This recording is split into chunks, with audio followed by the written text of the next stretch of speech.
Would you spend almost the same money as last year for a phone that looks and feels nearly identical?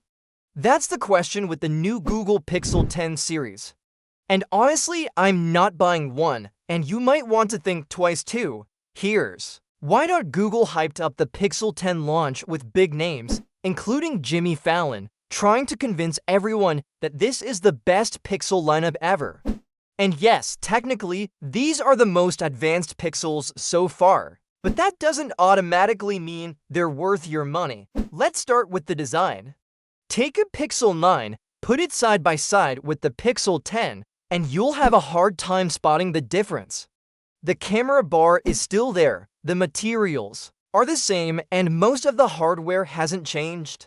This has become normal in the smartphone world, but it doesn't feel right.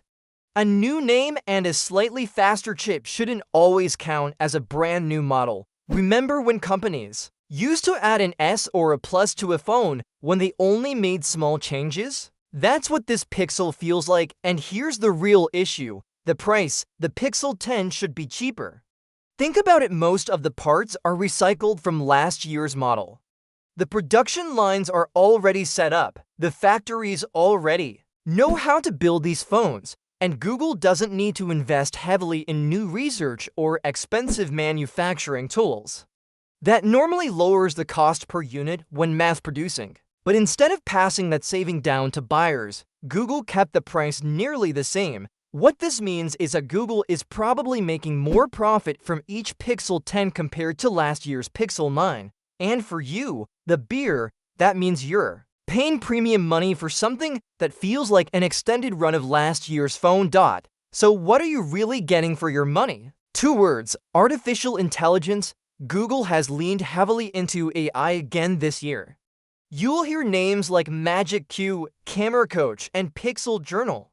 These features sound exciting, and to be fair, some of them can be useful: real-time translations during calls, guidance to frame photos better, or even voice-driven editing could help in everyday life. But here's the catch.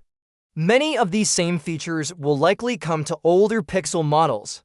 And while Google says the new Tensor G5 chip makes it possible to run more AI tasks directly on the device, you still need an internet connection for most of them. That means the real-world difference between an older Pixel and the Pixel 10 may not be as big as Google wants you to believe. So, if the hardware is recycled and the big upgrades are mostly software, what should you do instead? You could wait. Apple's iPhone 17 is just around the corner, and while I'm not really an iPhone person, Apple tends to push stronger performance with every new model.